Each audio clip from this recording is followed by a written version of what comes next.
was a good day, and hopefully that little story entertained you all while waiting for the players to sit down. They are now getting ready.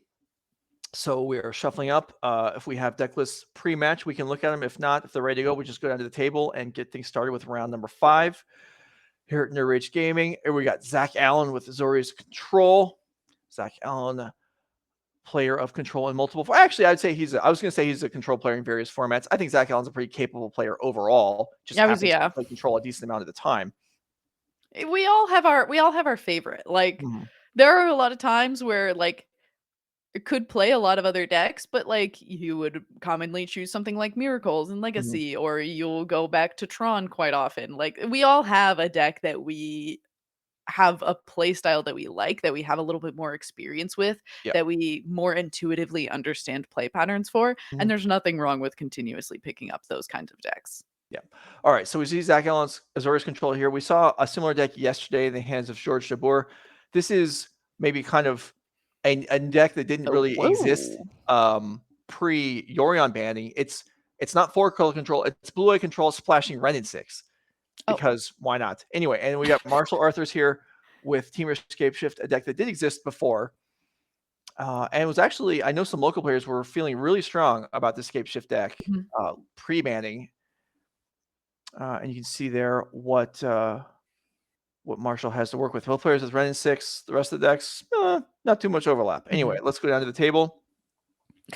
Wrenn and Six is it's a card. I have a lot of strong feelings about Wrenn and Six. Wrenn and Six is pretty good.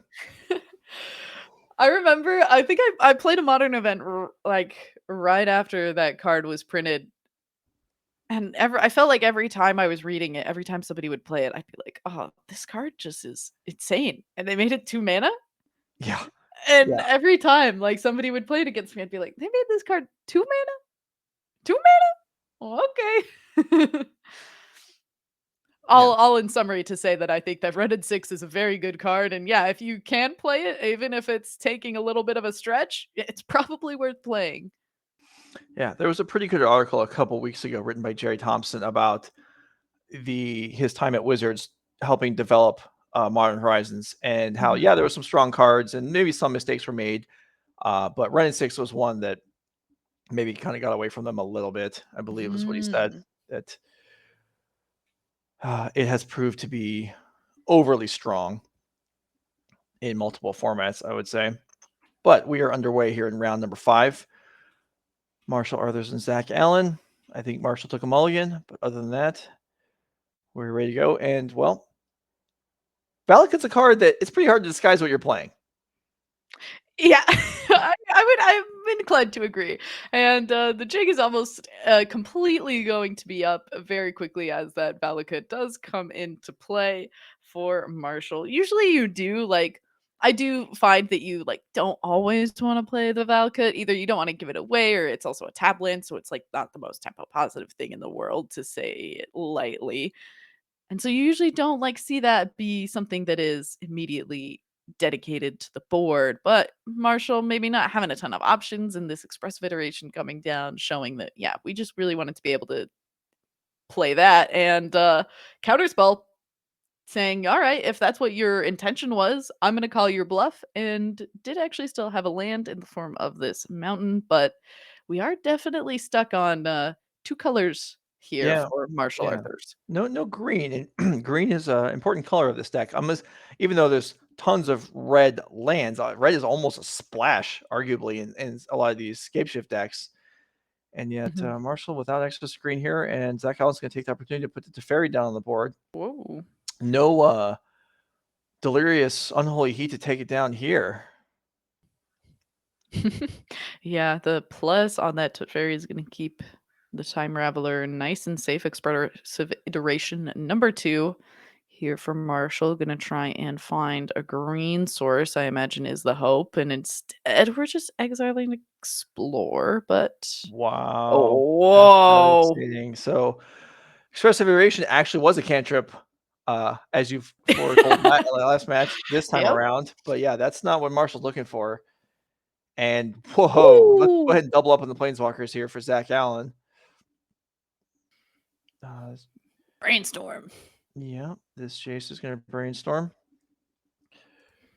Let's go ahead and revisit Marshall's deck list here. Do we have lightning bolts? We do. I believe So 3 copies. are we So a little surprised by the fact that Jace just brainstorms against a lightning bolt deck? I'm going to say that I am a little surprised by that.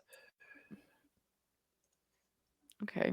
Teferi ticks up once again. Yeah, because I would have imagined that the Teferi not ticking down to start was also to avoid being hit by something like that. So Well, he gets away with it, and Jace will continue to roll. And at this point now, Marshall has confirmed that he does not have a lightning bolt, so Jace's brainstorming makes more sense. Although, with your opponent missing a pretty important color,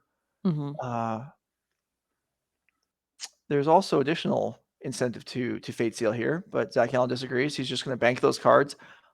I mean, if you Fate Seal and dump a forest, your opponent can still draw a green source, and you didn't really accomplish anything. But yeah. Cards actually drawn by Jace stay cards drawn regardless of what happens. Still, boy, I'll tell you what. A card that really stinks against Teferi Time Raveler is Fire Ice as a cantrip. Jeez. Definitely a rough situation for Marshall Arthurs and trying to just find a green source and not having the most success here. No, definitely not. All right, you can Fire Ice in response. I'm going to just cast a Solitude, and then you can draw your measly little card there. And is it a land? It's a land, and I don't think it's a green source. No, it's another Valakut. I'm pretty sure, despite the artwork being different, because of course. But yeah, I think you're right. And there's 3 mountains in play, so Marshall's nowhere close to activating these triggers yet. Zach Allen just overwhelmingly flowing with resources here.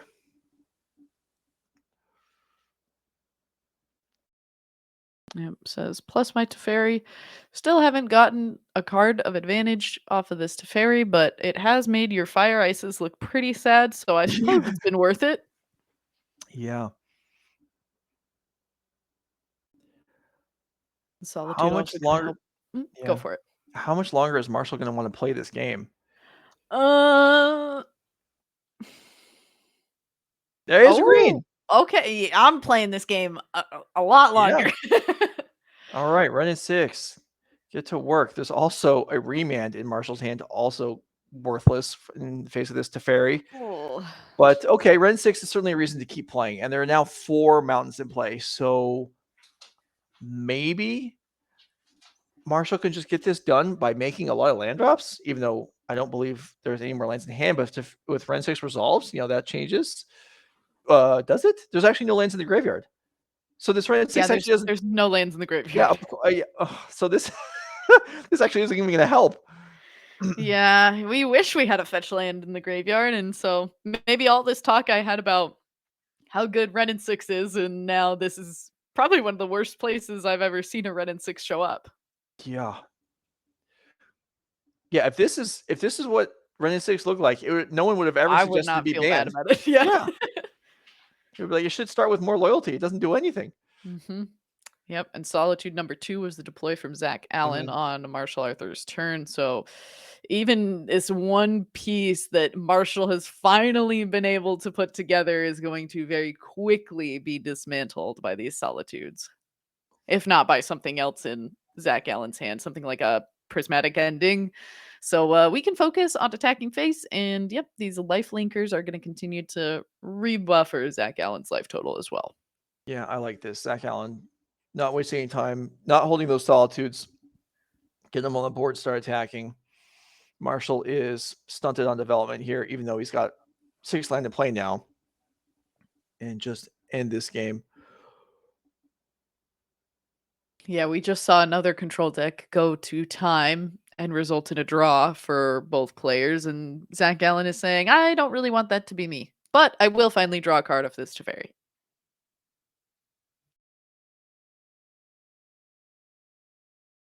Okay, and Marshall's done. Okay, let's go to another game. Yeah, I got really excited when we played the Wrenn and Six, only for it to, as we mentioned, to be probably the worst we've ever seen it be. And now we get to look at sideboard, see what Marshall can bring in and what Zach can do to kind of counteract it. Are those Veil of Summers in the sideboard for this Azorius control deck? Of course. Why wouldn't you? If you're splashing Wrenn and Six, may as well get some Veil Summers in there too. I mean, they're legal in the format. They're good. I feel a little frustrated that we called this an Azorius control deck. Why? Because I'm looking at the Wrenn and Sixes in there, and it just is. It's It's close hurting enough. me. It's I hurting mean, me. if you just have to add a couple extra mana sources in order to play 2 extra colors, who wouldn't do it? You're right. This is probably the deck where you really don't care about playing a lot of these triomes, and you can just make so much happen. Like, you even got a Zagoth Triome. We could have played a black spell in here too, but really it's just for prismatic ending. Well, Prismatic and Leyline Binding too. We have 1 mana Leyline Bindings when we have our full set of Triomes deployed. So that's a nice feature. We can see the board here a variety of things for different matchups as we can expect. Aether Gust is nice against the ScapeShift deck, what they might be bringing in. Maybe you want Boseiju to try and pick off Valakut or Dryad, but well, I guess I was going to say I'm not sure that one shot of that is actually worthwhile, but you can record all the times you want with Wrenn and Six as long as you have a Wrenn and Six that's actually functioning. So maybe that is appealing. And let's go ahead and look at Marshall's deck list. Well, I'm sure he's hoping he can represent himself a little bit better than he did in game number 1. Certainly wants to get things online before Teferi Time Raveler shuts down his remands, for example. And a full set of Veil of Summers on this side. That's also a pretty significant impactful card that gets shut down by Teferi Time Raveler. So there's not a lot of cards here to keep Teferi off the board. Yeah, really not. This is kind of awkward. yeah, it's not great. Certainly, I would imagine at this point, in this matchup, Marshall would probably prefer to have some hard counters to potentially bring in, but they are not in evidence. So players are presenting for game number 2. Let's get down to the table. Maybe we'll see some endurances board in just to have attackers for Teferi, because Teferi does obviously have an outside impact on the game. Yeah, we'll see though. Maybe we will dodge Teferi. We'll be able to find green sources. Already I can see one in Marshall's hand. So already we can wipe some sweat off the brow. Gonna go a little bit better than the last game. And hopefully be able to bring things together for this little combo deck here.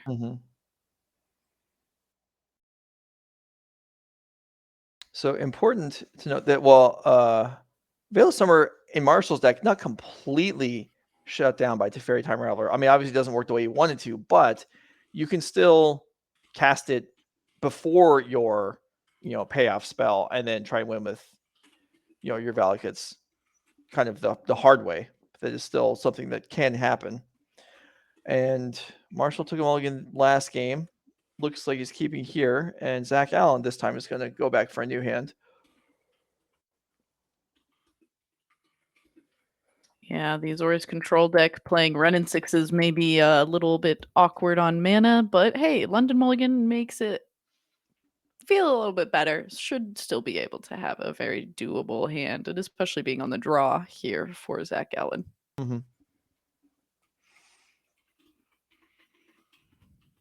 Yeah, 1 fetch land Triome plus any other land in the deck, and you're all set and running with your red-green Planeswalker in your blue-white deck. No problem.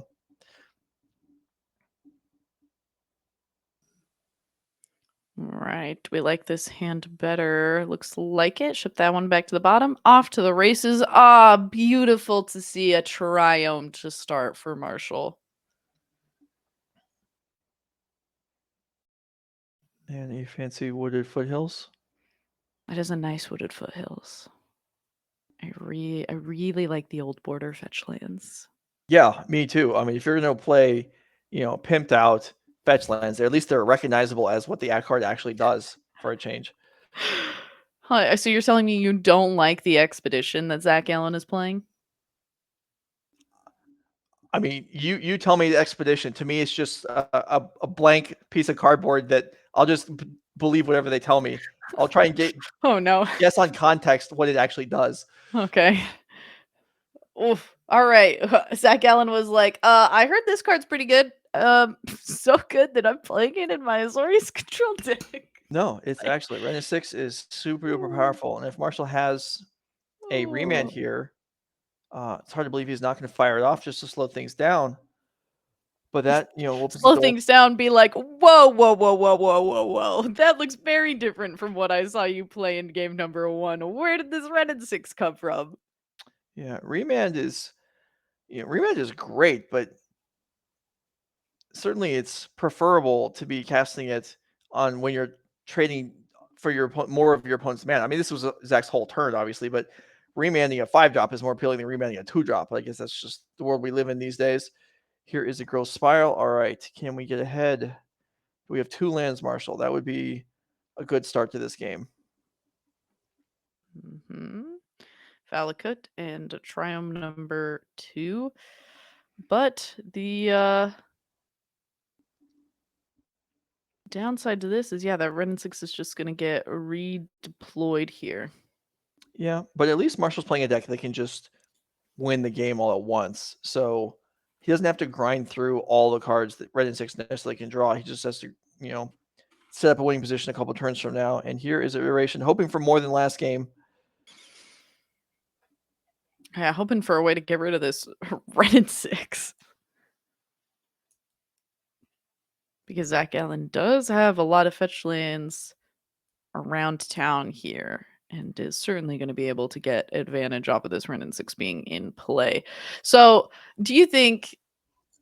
I mean, Zach Allen's deck's still probably pretty potent, still probably pretty happy to play Wrenn and Six, but the hot topic on Twitter lately has been about open deck lists. Do you think that it gets a little worse that you can't surprise people with something like a Wrenn and Six, or is Wrenn and Six just one of those things that's not really surprising, not really something you can play around anyway? I mean, yeah, okay. So I don't think it has much of an impact here. Even if you don't know going in as Marshall what you're playing against, as soon as you see a Triome on turn 1, you may think, well, okay, this is a Wrenn and Six deck. I mean, every slow deck in Modern is almost a Wrenn and Six, but I guess you sit down. The Kaheera would suggest it's not a Wrenn and Six deck. So okay, maybe there's some surprise value there too. Sure, but yeah, you're referring to the open deck list status of the DreamHack next month that was announced, which I agree is pretty interesting, and may have some minor impact on what decks being better or worse than each other. Opposing Wrenn and Six here for Martial Arthurs, but yeah, developing the mana base here pretty healthily, and yeah, gonna make it harder for Zach Allen this game. Okay. That's scary. Counterspelling into open mana when your opponent has Veil of Summer in their deck. Zach may or may not know there's 4 copies, but does get away with a counterspell there. So many Triomes. So many. We're basically a 5-color deck, actually. Like, we're labeled as Azorius, but really we're 5 colors. Our mana base right now certainly says that.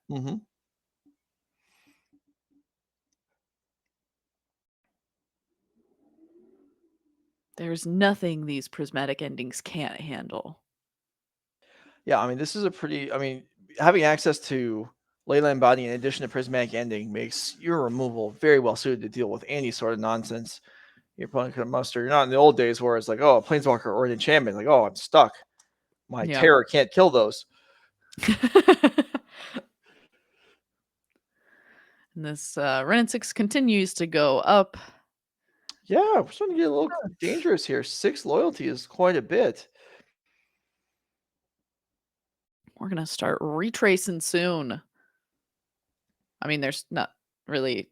I mean, there's counterspell, but not really much for us to be retracing. But, What's wrong with counterspell? It's fine. It's fine. Retrace Yeah. counterspell works, and then if they Veil Summer, you can retrace. I guess you can't retrace counterspell again because it would be on the stack. But all right, fine, it's not perfect. Yeah, it's okay. We just need like one more spell, and then we're really rumbling. But you can tell how comfortable Zach Allen feels because there's only been 2 cards actually deployed on his side of the battlefield, and that's been enough for a very striking position in this game, which also, once again, is just speaking to kind of the potency of Wrenn and Six.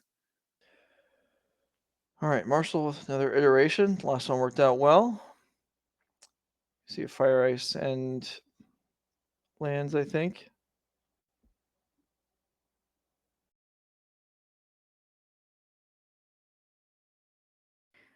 Valakut exiled, Valakut on the field. All right, 4 mountains in play for Marshall. That's where we got to last game. In fact, this is almost identical to the mana base he had last game, except with a lot more green sources. Thank goodness. Yeah. Maybe. You have to imagine that if Zach Allen hasn't been doing anything, though, that most of the cards in hand are counter spells. Yeah, his hand has to be full of. I mean, there's deck not much in this deck besides interaction. Maybe we can see a Solitude here. Yep. He just tosses that on the board. He's like, you can kill this or counter it. I don't care. I'm just trying not to discard the hand size, man. Yeah, that was a very nonchalant little throw of that Solitude. All right, 5 mountains here for Marshall. We're mounting up. This is now we've reached the flashpoint where any additional land drops from Marshall are actually of a threat to Zach Allen. He pads left to a little bit here with Solitude, but we can imagine at least some Valakut triggers are going to go towards his Wrenn and Six, which is going to be reaching ultimate level next turn. Yeah, we got to start doing something about it, and it's a little bit unfortunate that we haven't been able to start to strike it down any earlier as well. I mean, maybe you're right. Maybe Marshall's like, I'm not afraid of your counterspell. You can go ahead and ultimate. I don't care. Sure. That's what you said, right? That's not exactly what I said. It's kind of what I said. All right, Zach. I just feel like by the point that you normally see people retracing, they've got at least like 3 different choices in their graveyard. All Zach Allen has is a counterspell. Well, maybe we don't know. I mean, by the time we get that far, we'll see. All right, Marshall's got a couple more land in hand. One's a Valakut, one's a Breeding Pool. Neither one of those will trigger will generate triggers, but that will. So Wrenn and Six lose some loyalty. Solitude goes down. There's also a Dryad in hand, but Marshall's going to hold on to that for now. Probably assuming you can just make land drops and start to deal damage. You don't really need to dedicate your creature to the board at this point. Well, I mean, Marshall is certainly as aware or more than we are that Zach Allen really hasn't played much this game, so his hand's got to be just packed with interaction. Yep. We saw him throw a Solitude on the board last turn for no reason, just to get an attacker in. So really, why commit your Dryad if it's likely to get picked off? Are we gonna draw cards with this? Yeah, sure. There's nothing else to do. We're just putting more cards for retrace in the graveyard. There we go. Now we're really rumbling, except for that our Wrenn and Six is no longer rumbling as much. Well, I suppose. Proliferate card where? Get some loyalty back on my Planeswalker, please? Oh, or, speaking of loyalty. Hey, a Remand on a 5 mana spell. That's more like it.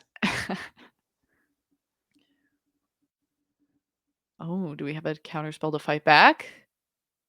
We do. Not with a whole lot of confidence, though. Zach Allen continuously just being like, yeah, sure, okay. Am I dead? Am I dead? Marshall Arthurs, we're waiting too, eagerly to find the result of this. Doing some calculations here.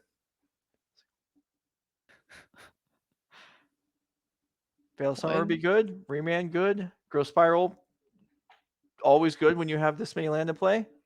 Looks like we're tapping 2 mana, though, for Remand number 2. Remand number 2. Yep. Remand on your own Remand. Pick that up. Draw a card. This counterspell is now able to resolve and miss. And Remand again. Okay, nicely done. Small applause. Unfortunately, there is still a Wrenn and Six in play. Not for long. Actually, it probably will be for long because Zach Allen's probably just going to be straight killed this turn with That's true, yeah. Dryad and Valakut number 3 and another land. That will do it. Yep. All right, Valakut first. Let's go. Off to the races. Okay, Dryad. So 1 land drop coming. There it is. That's 9. Whew. And then fetching will be another 9. Brat. Unusual choice of sequencing there for Martial Arthurs, but it certainly works. And we're on to game 3. Let's go. Whew.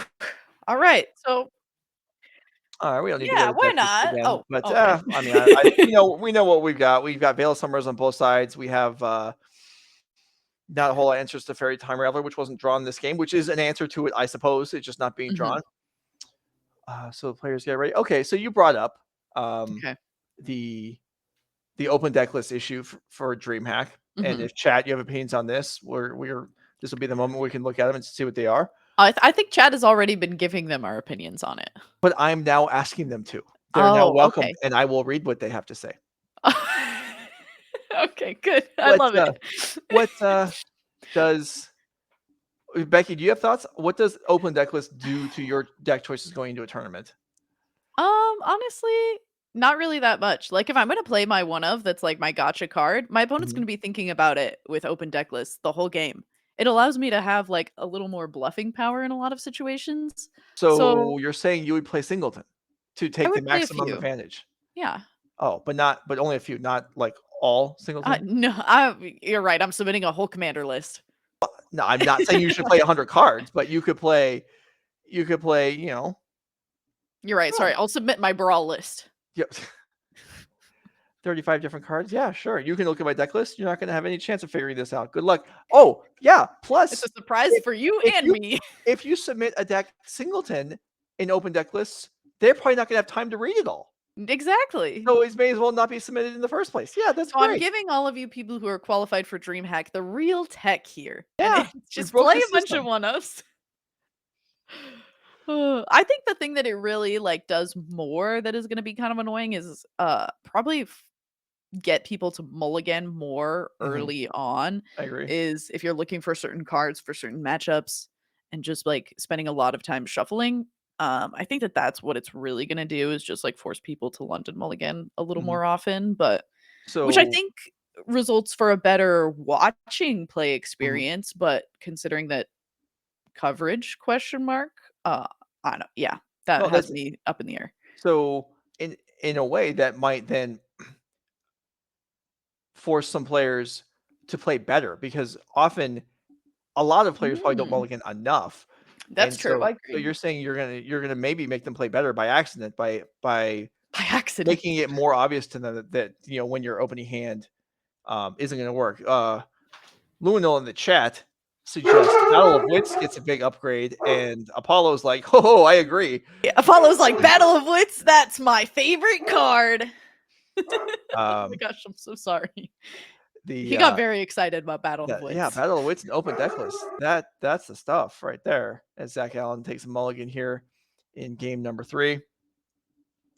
But yeah, my not overly thoroughly thought out opinion is that it makes aggro decks worse. Oh, okay. But that's just my instinct. I don't know if that's actually true. I'm sure I'll put more thought into it than it deserves over the next month. Yeah. I think a lot of us are going to be putting a lot of thought into these things over the next few months, and it'll be interesting to see how it actually changes what things people submit. Yeah. All right. So Zach Allen looks good on 6 cards, and we are underway in game number 3, despite what the display might tell you. Martial Arthurs did win game number 2. So we'll see if we can get that fixed up.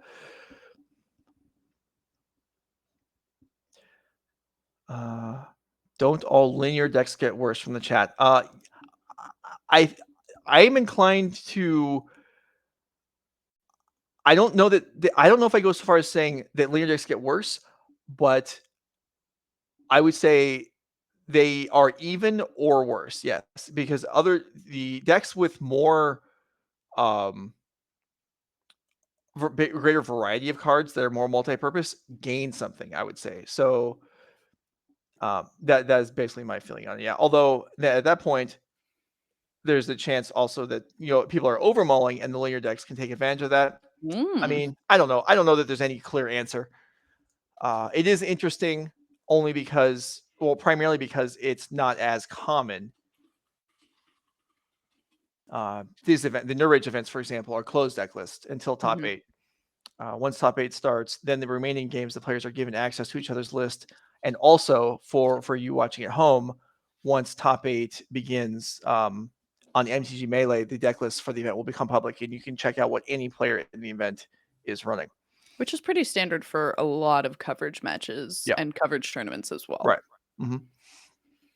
Okay, we are underway. Both players make a couple land drops here. Nobody played Wrenn and Six on turn 2. I know. Perish the thought. In Modern right now, yes.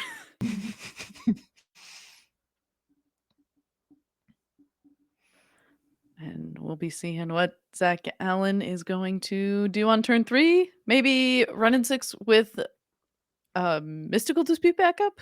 Sure.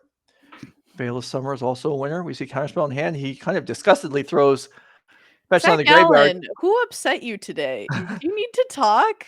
I have questions. No, he's just expressing. Okay, well, Baleful Summer, I don't think he's going to mind that. Yeah. So, yeah, this is what we're talking about. Martial Arthur's got quite a few cards that are good against counters, but not so many actual counters. And so Teferi Time Raveler just resolves here, making Baleful Summer effectively worthless going forward. So he decides to cantrip it now while he can. And yeah, now Teferi's on the board, and it pluses. That's why we did not. Nothing to bounce right now. Zach Allen not in immediate need of cards. He can do it next turn if he wants.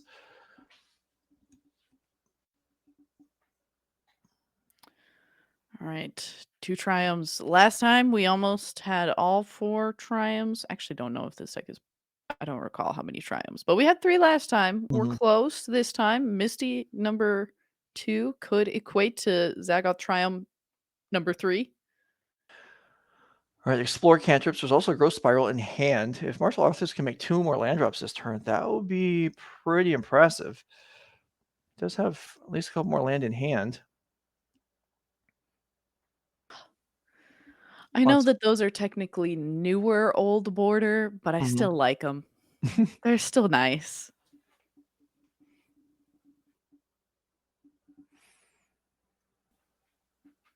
Lots of damage incoming on Martial Arthurs, which is of basically no consequence in this matchup. Yeah, we're shocking, which is maybe not so shocking to Team or ScapeShift players.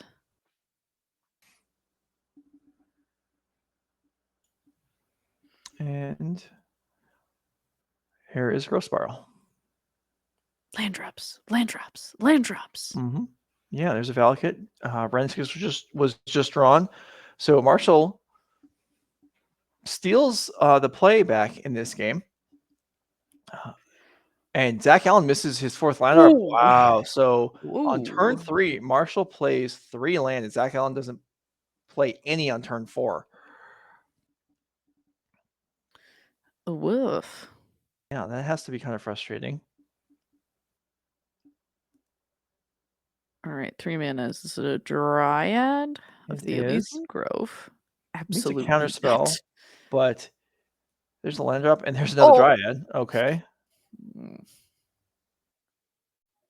And there's another land, and Teferi's out of here. And Josh Allen now facing down a pretty powerful 2/4. Josh Allen. Zach. Zach Allen. Josh Allen, quite powerful himself, running the Buffalo Bills. But I think it could be. I think they have a bye week this week, so he could be here playing in the Modern event. I mean, it's possible. Yeah. Granted, it's rather unlikely, but it would be pretty cool. You never know. We've had NFL players play Magic before. Maybe Josh Allen is slinging the cards in local New York events this weekend. Maybe he's RCQing. There we go. Gotta get that DreamHack invite. Yeah. All right. Now, yeah, as you mentioned, Marshall had kind of stolen away the play and now is kind of running away as far as big mana is concerned here. And with this Dryad in play, Valakut on a line. Zach in Yeah. dire need of lands and to try and start reacting. So one of Marshall's 2 cards is Wrenn and Six. Now Zach Allen doesn't know that, but dealing with this Dryad is less important probably initially than stopping the Wrenn and Six. But yeah, Zach Allen doesn't have the information, so he may be thinking, well, how do I prioritize this? If I have Prismatic Ending, do I fire it off now? Do I wait and try and take advantage of some of my instants? Dryad's like, I get to attack. Woo! That's rare.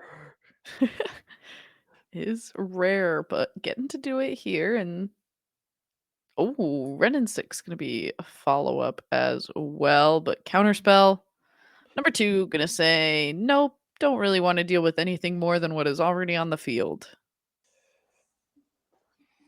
Counterspell works again. I guess we know Marshall did draw the 1 Veil of Summer that he just played in response to the first Teferi. All right, land number 4 online, but it's pretty tardy. There's Jason the Mind Sculptor in Zach's hand, but that being cast would just die regardless of what he did with it.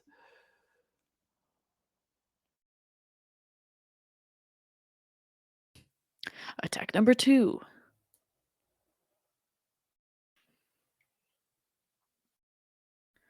Oh, just passing. Says, yeah, if you've got no land drops and just hands full of counter spells, let's. Oh, Boseiju to get rid of the Valakut that's in play. Okay.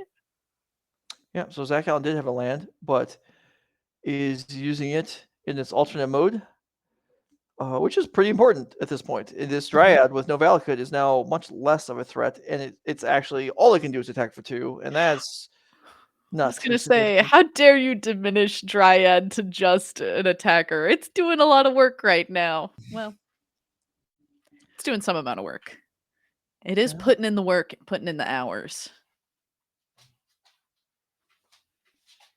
So Jason Mind Sculptor maybe a little more capable now. The land was drawn to Fairy could come down, possibly. We'll see. Wrenn and Six, pretty strong for Zach Allen with the ability to recur Boseiju. Yeah, and I think a Boseiju was actually the draw for turn as well.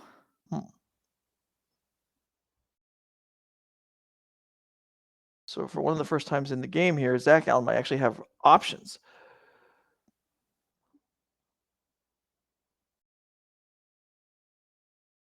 As you mentioned, Jace, the deployed card here. What does Marshall have to say about it? Remand. Yep, he says Remand. On Cycle Triome. Okay. For Marshall, were we able to draw anything to do about that?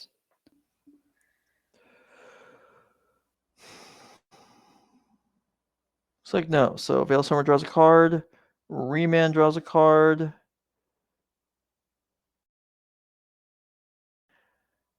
And Jace will resolve. And if you're curious about this interaction, I am, Joe. Thank you. a Veil of Summer that's countering, let's say, a cantrip removal spell, the other player would not draw a card because the spell would be countered.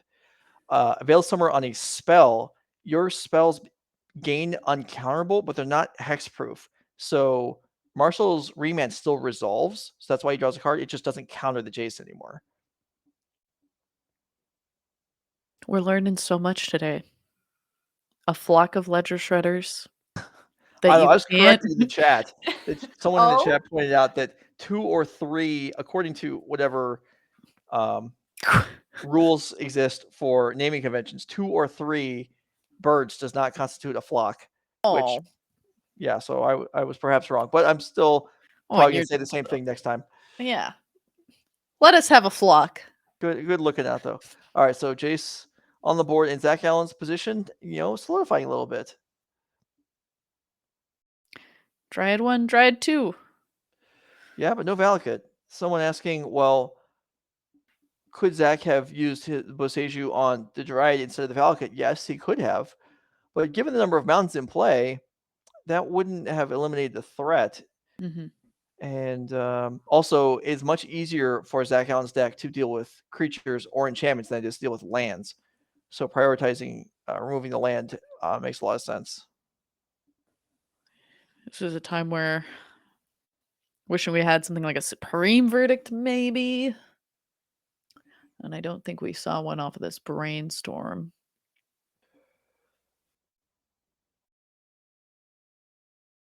Yeah, Marshall may be counting on the fact that Zach Allen wouldn't have Supreme Verdict in after boarding in this matchup, and he may be right about that.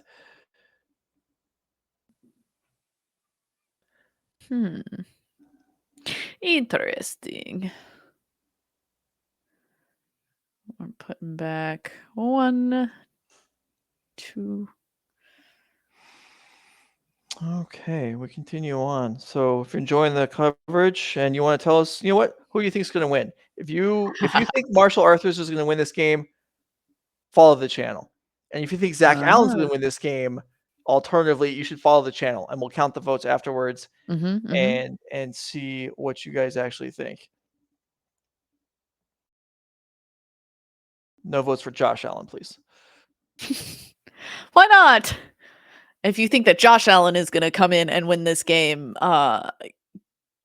subscribe to the channel.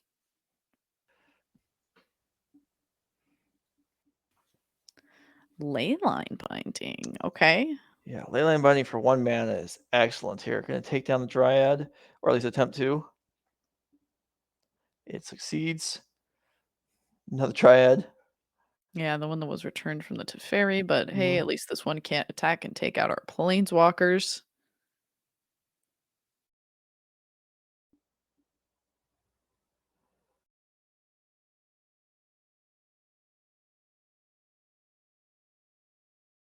All right, pitch cast subtlety, throwing away Big Teferi. Yeah.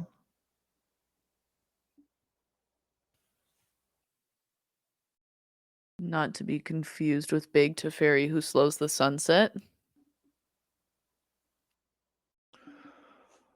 Well, we're now very deep into this game. Marshall Arthurs hasn't seen a ScapeShift yet, but we are well past the point where it's going to be lethal. Zach Allen sitting at 12 life with 2 more mana untapped.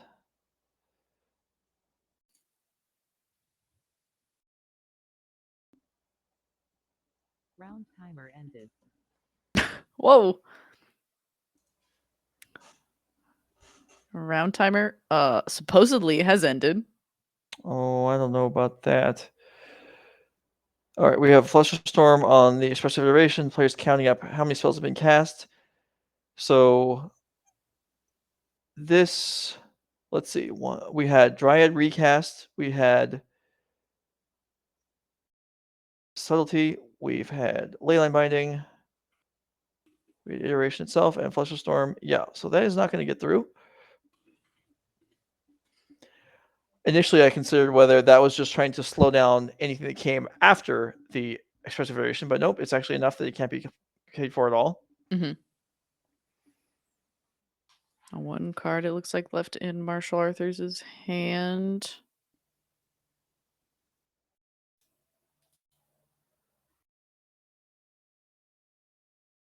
And a lot of cards for Zach Allen as Jace goes storming. Yeah, Archmage Charm and Wrenn and Six among the draws there. And yeah, Marshall keeping 2 fetch lands on the board, which is important for a couple reasons. It makes a future draw on Valakut more effective. It also prevents Jace from fate sealing. If there was no fetch lands in play, Zach Allen would be at least more likely to consider fate sealing here, but with them on the board, Zach Allen just brainstorms. Arguably works out better for him anyway.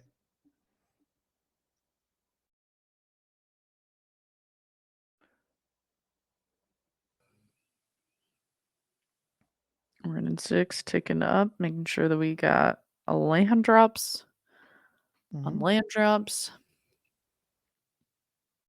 Wow, there was a moment in this game where I was like, "No way Zach Allen wins this." And then we Boseiju to Valakut, and all of a sudden, record scratch.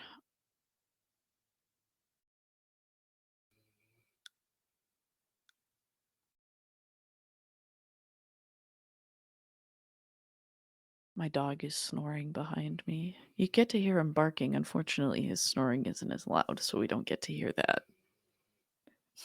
But I hear it and it makes me laugh, so I apologize. All right, let's see if we can update on the time remaining in the round. I imagine there's plenty. These games have been long, but they haven't been extreme. Yeah, so we got plenty. About 10 minutes left. We got plenty of time. I swear I heard a little round timer ended. I was like, am I just maybe I was just like thinking that? All right, ScapeShift. We're in game 3. The deck is called Teamer ScapeShift, and this is the first one we've seen across these 3 games.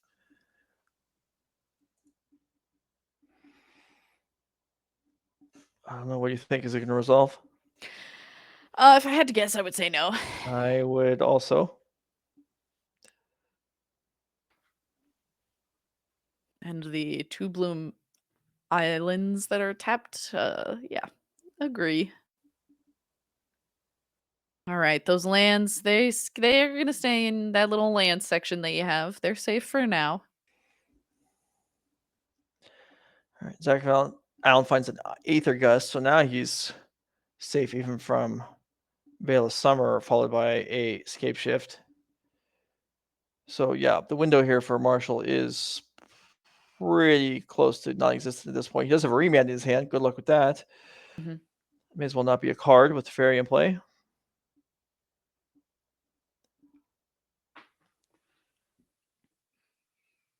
Yeah, and 3 planeswalkers in play, both just kind of getting to do whatever they want, while Marshall hasn't been able to keep anything on the board to do anything about it.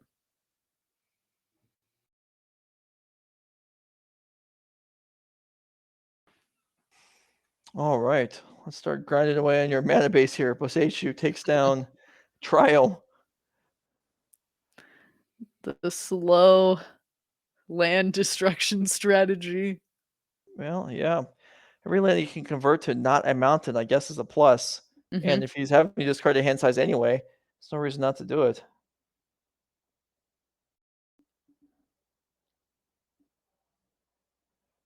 And he finds a breeding pool. So that was -1 mountain on the board, leaving looks like four. And I think 3 Dryads might be gone already. Yeah, at least 2, potentially 3. So, a lot coming through in this game, and Zach Allen in a very commanding position. Mm-hmm.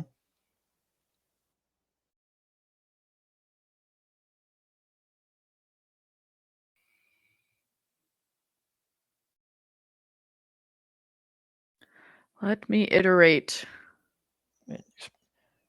Aether Gust. Zakon's like, wait, I can make progress towards not discarding the hand size. And our Marshall's like, you know what? You can just progress to winning the game. Okay. So Marshall Arthur drops to 4-1, still looking strong. And Zach Allen advances to 5-0, looking good for top 8 return. Okay. You know what? No breaks today on Nerve Rage coverage. The other match is in progress. Let's go ahead and jump over there. So Zach Allen advances to 5-0 as the primary match. Backup is coming. Still going. Let's go. Okay, Marcus Fitzgerald versus Sean Gallagher. 4-color Micromancer versus 4-color Control. And looks like this either just finished or a game just finished.